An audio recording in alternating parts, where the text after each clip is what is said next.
Is a 41-point halftime lead good? Yeah, it is. That's a lot. The Pacers did that. They destroyed the Cavs. They lead 3-1. They're on the brink of the conference finals again. Boy, oh boy, do we have a lot to get to on today's Locked On Pacers podcast.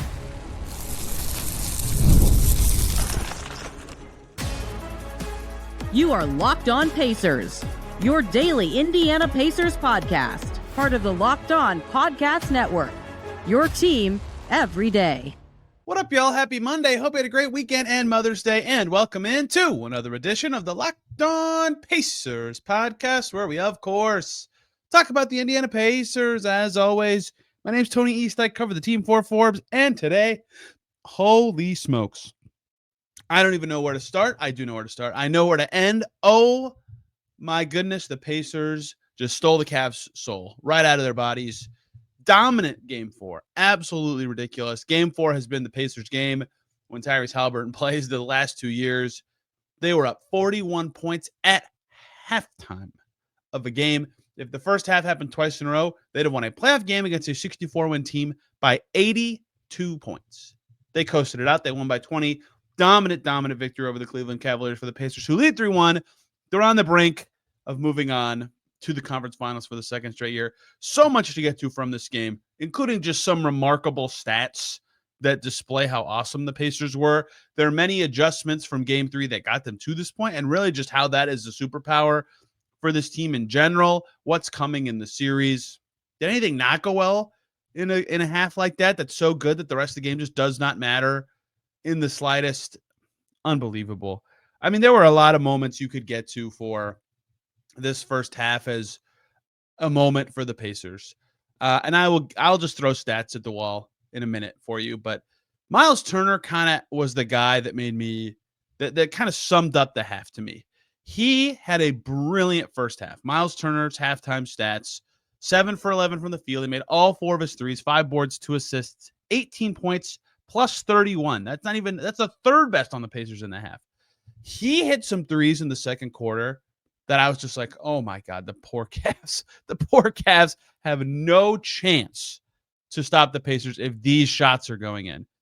He had a cutting layup with 5 minutes and 8 seconds to go in the second quarter, and then just absolutely terrorized the Cavs late in the frame. Another cutting layup with 3 minutes to go, a 27-foot three with 1:49 to go, a step back 27-footer with 56 seconds to go, and then a 31-foot step into a heat check. Heck yeah, Aaron Nesmith with 3 straight assists to Myles Turner. What is that combination?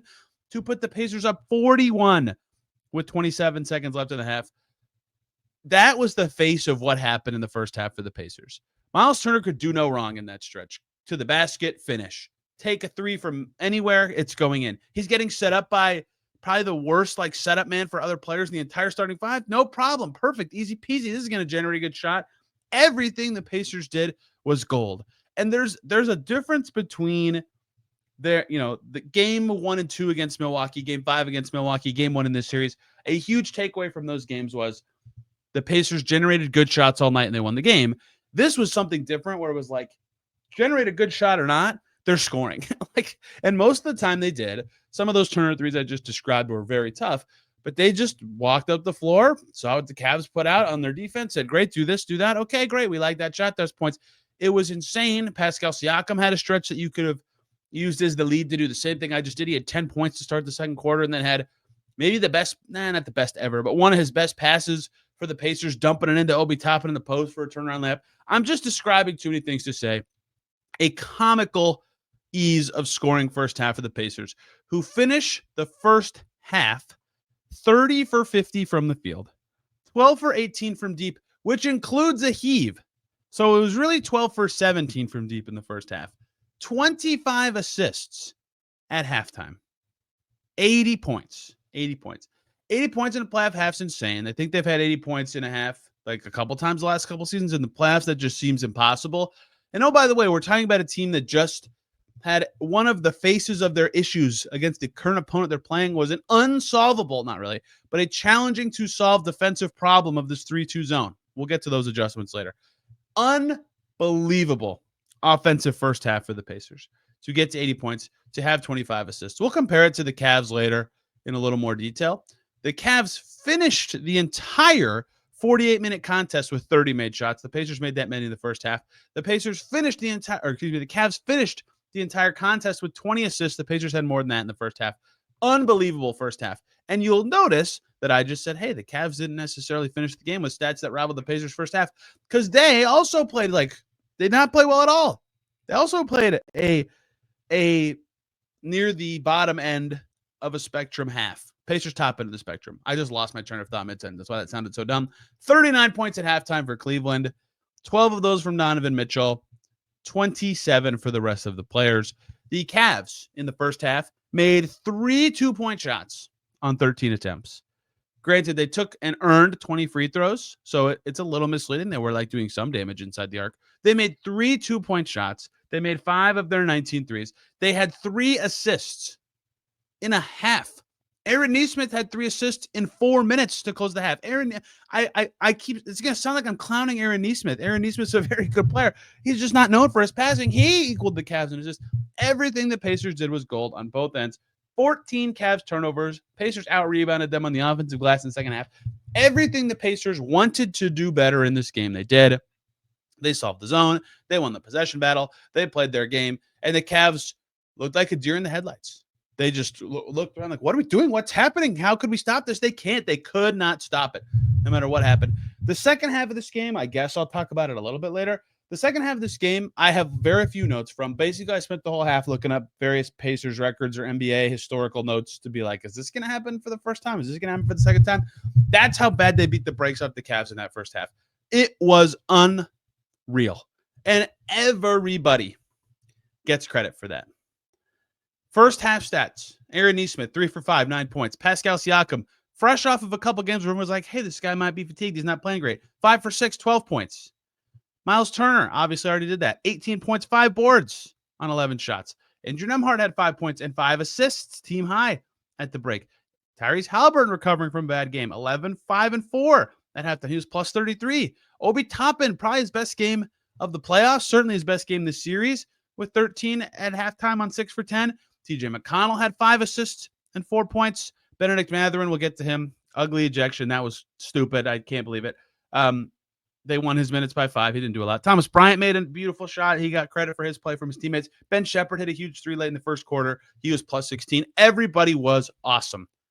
Awesome for the Pacers in the first half. The second half does not matter.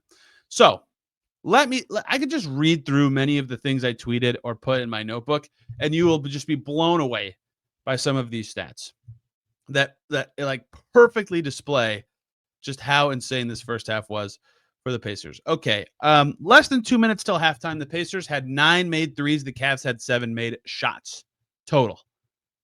Good luck. Good luck. Pacers made a 3 while I was typing that out, and then Myles Turner hit his insane heat check after that to get their points up even more. With 4 minutes and 53 seconds until halftime. I'll update this stat in a second. With 4:53 till halftime. So this is 17 minutes into an NBA basketball game. The Pacers were up 28. The Cavs had made 2 2-point shots. Pascal Siakam, Myles Turner, Tyrese Haliburton, Obi Toppin, and TJ McConnell. 5 Pacers players all individually had made as many or more 2-point shots than the Cavs. In the whole half. The whole half. Cavs had 2 assists and 10 turnovers at one point. Was their ratio. I tweeted at halftime, can a Cavalanche go back up a mountain? It was a terrible, terrible half for the Cavs and a ridiculous one for the Pacers. Pascal Siakam was plus 36 at halftime. Pacers had 18 more shot attempts. They loved that. Their bench alone had more made shots than the entire Cavs. Absurd. A couple more that now that the halftime full stats are actually in. So the Cavs finished the half with 3 made 2s. Siakam made 3 2s. In the first half. Myles Turner made 3 2s in the first half. Obi Toppin made 5 2s in the first half. Obi Toppin made 6 shots. The Cavs made 8. Myles Turner made 7 shots. The Cavs made 8. Unbelievable.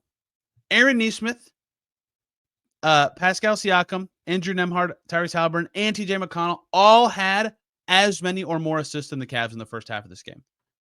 The Pacers were perfect on both ends. Plus 41.5 is ridiculous. Their offense was sublime. They did whatever they wanted. They made shots to an unbelievable extent. Their defense was great. They finally made life hard on Mitchell, who, yes, got to the foul line a few times, but had 12 points on 11 shots. Nobody looked good for the Cavs. Darius Garland had some okay efficiency numbers. Everybody else was rough. And an unreal, record-breaking, we'll remember, like, not quite Game 7 in MSG because that won the Pacers a series and set some records for, like, tire playoff games. But, like, that level of dominance for half of a game. The Cavs had no chance. The Pacers were bad in the second half, actively bad. They won the game by 20 points. That's how good their first half was. And that is why they're up 3-1, big picture. More detailed, they did everything better than they did in Game 3, including all the stuff that everybody said they needed to adjust to. We have so much more to talk about from Pacers-Cavs Game 4.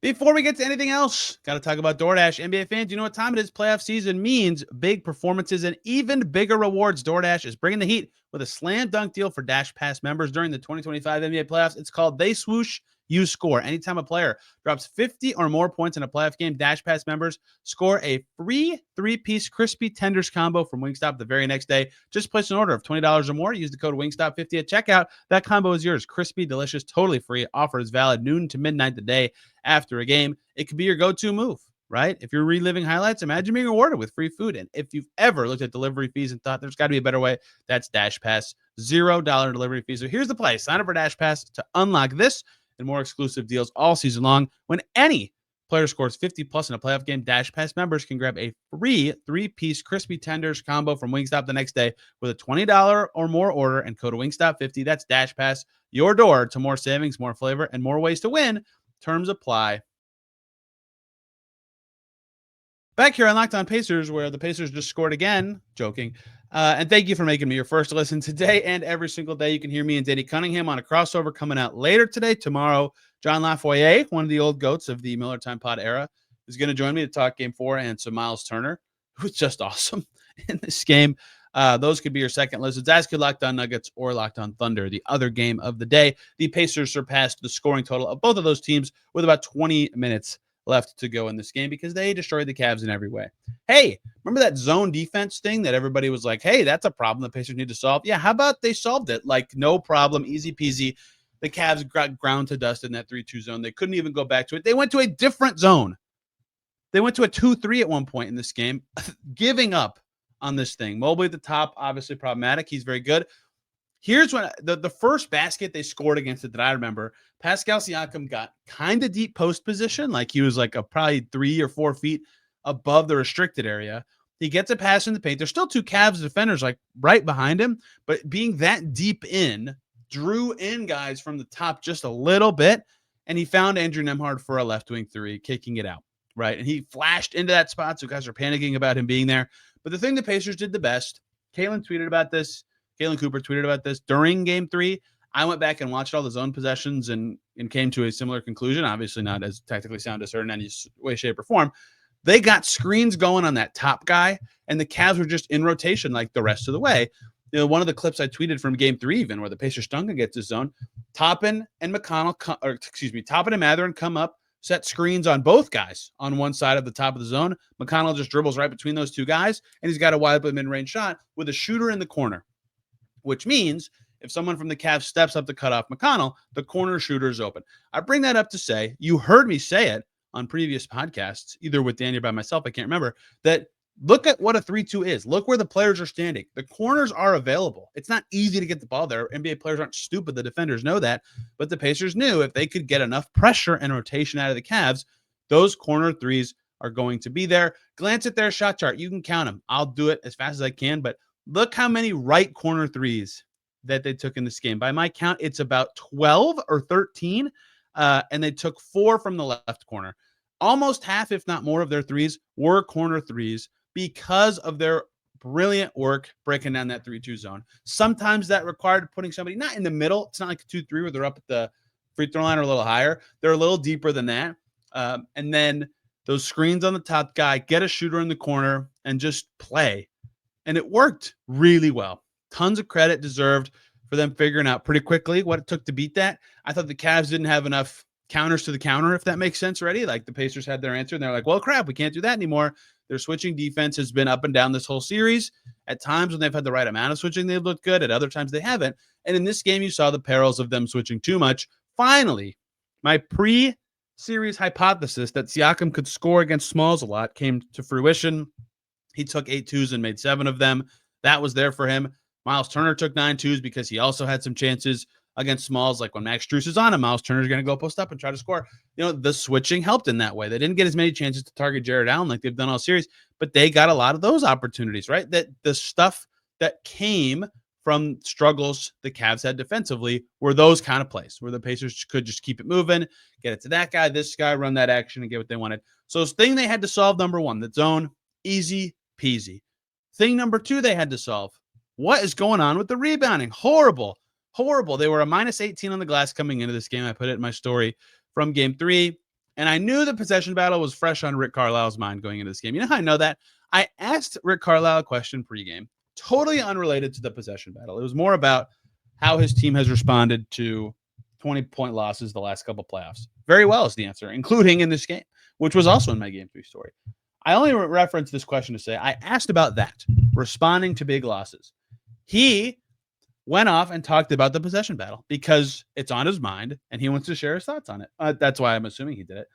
And while it didn't actually answer my question, the fact that it's something he wanted to bring up and discuss and had stats for means it's something he wants to talk about and wants it to be known that this has been a problem for the Pacers in this series.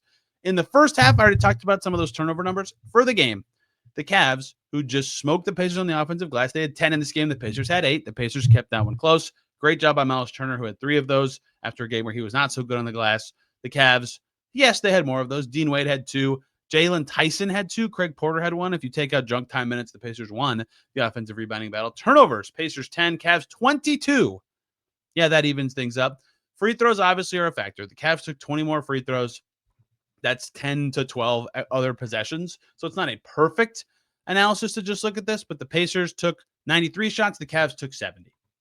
23 more shot attempts for the Pacers. The inverse of the problem they've been having this entire series, which was giving a high-powered offense a ton of extra chances to score.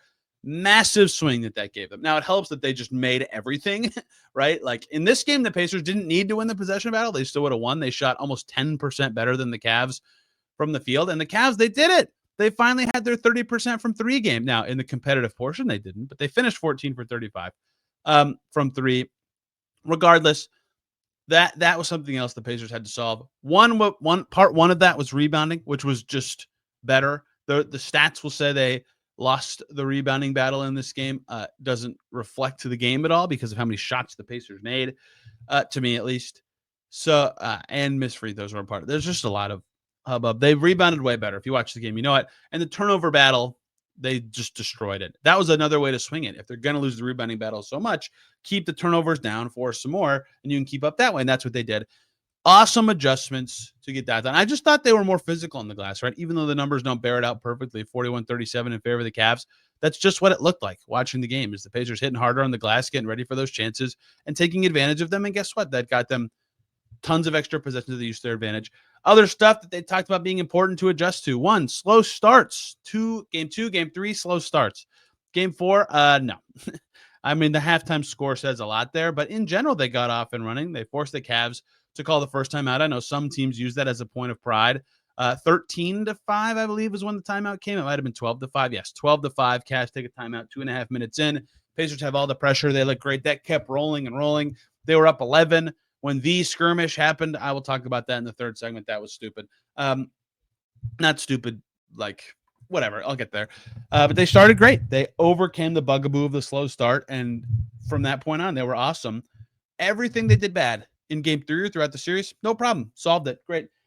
They talked about after the game, it was an ugly film session on Saturday because they were watching an ugly performance. And that requires like accountability and guys talking and all that. They found the right adjustments and got it done. Players praised Rick Carlisle for what he was doing between games to have them ready for this one. Boy, oh boy, did they look good and adjusted and ready to go. An awesome performance from the Pacers, solving problems, playing the best they've played in maybe any playoff half I've seen. MSG Game 7 last year, obviously, with being the rival, and just keeping it on them the whole night. They played into the third quarter a little bit of their starters and were trying and being serious. They were up 43 with 9:44 to go in the third quarter. They were just they were up 43 again with 8 minutes to go. Like they hovered around a 40-point lead. They take out some starters late in the quarter. A lot of those guys never returned. Dominant win for the Pacers. So much other stuff to talk about. Ben Mathurin got ejected, and it was very weird. And the Pacers second half still had some kind of head scratchy stuff, I guess, but who cares? They dominated so much. Is this series over? We'll answer that and so much more in this final segment. Before we get to any of that, we got to talk about two great groups of people. First up, Monarch Money. Ever check your bank account and wonder, where'd all my money go? Between dining out, online shopping, and entertainment, it's easy to lose track. That is where Monarch Money comes in. It's your personal CFO, giving you full visibility and control over your finances. Monarch Money isn't just a budgeting app. It's a complete financial command center. You can track all your accounts, investments, and spending in one place. So you stop just managing your money and start building wealth. They have so many awesome insights. You can see how much you're spending on things like food delivery. Now, you budget smarter and save more. Instead of juggling multiple apps, you can use Monarch to check your finances, track spending, and even plan long-term goals managing money with your partner smoother than ever. No more Google Sheets like me. You can track shared and personal accounts, set goals, and stay on the same page without the stress. Take control of your finances with Monarch Money. Use code LOCKEDONNBA at monarchmoney.com for 50% off your first year. How about that? That's monarchmoney.com. Code LOCKEDONNBA for half off of your first year. We also have to talk about Hungry Root. Everyone in my house always has something going on. It's busy season right now for me. Holy smokes. I don't have a lot of time to go grocery shopping or cook healthy meals at home. That's why Hungry Root is the best. It's like having your own personal shopper and nutritionist wrapped into one. They take care of grocery shopping and meal planning, offering personalized recommendations based on your tastes and health goals, tailoring your orders based on what you liked or didn't love before. It gets smarter every time. They have high quality, nutritious food that you can stick to any sort of diet, and the meals come together in 15 minutes or less. Take advantage of this exclusive deal. Get 40% off your first box plus a free item in every box for life. Go to hungryroot.com/LockedOnNBA and use that code LockedOnNBA to have that offer. That's hungryroot.com/LockedOnNBA, code LockedOnNBA for 40% off and a lifetime free item at Hungry Root. Back here on Locked On Pacers, thanks for making us your first listen today and every single day. The lottery is coming up. Check out any of the lottery teams if you're interested in what the draft lottery could mean for all sorts of teams. Philly, the biggest intrigue to me, so Locked On Sixers is the way to go. A butt kicking, the Pacers lead 3-1. Ridiculous game. Let's start with this. The big question. Is it over now? Right? I posed the question to Will yesterday. A lot of people suggested this to me. The winner of game 4 is going to feel very good and be the favorite to win the series. The Pacers won game 4. They're up 3-1. They are undeniably the favorite. I don't know what the number is, but if you think there's an 80% chance the Cavs win every game the rest of the series, that would still probably have the Pacers as the favorites to win the series, just like the chance they win one, 80% of 64s is pretty close to that. If you think the Cavs are 80-20 favorites in every individual game, which clearly they might not be, they're down 3-1, that still probably has the Pacers as the favorite. The Pacers are not 80-20 underdogs in these games, so they are the series favorites. I remember, because I was there, a time last year, a lot of injuries in this game. Donovan Mitchell left at halftime. Darius Garland didn't look very good. These are not why the Pacers won. They dominated the game. However, I'm only bringing them up to set a scene. I was there last year. Pacers won game 3. They smoked the Bucks. They go to Milwaukee for they won game 4. They smoked the Bucks. To go to Milwaukee for game 5. This is last year. This is their first playoff series in this era of the team. Dame is out. Achilles strain or whatever it was. Giannis is out. He missed the whole playoffs. It looks like a chance for the Pacers to end it before Dame returns. And they sucked. It was their worst game of that round, probably. They lost by 20 plus, right? This game in game 5 in Cleveland, not fait accompli at all. It will be hard. Even if Mitchell's hurt, even if Garland's still hurt, it is going to be very hard. That environment, I was there. It's tough. The Pacers stole one in game 2, which now looms extremely large now that they won a home game.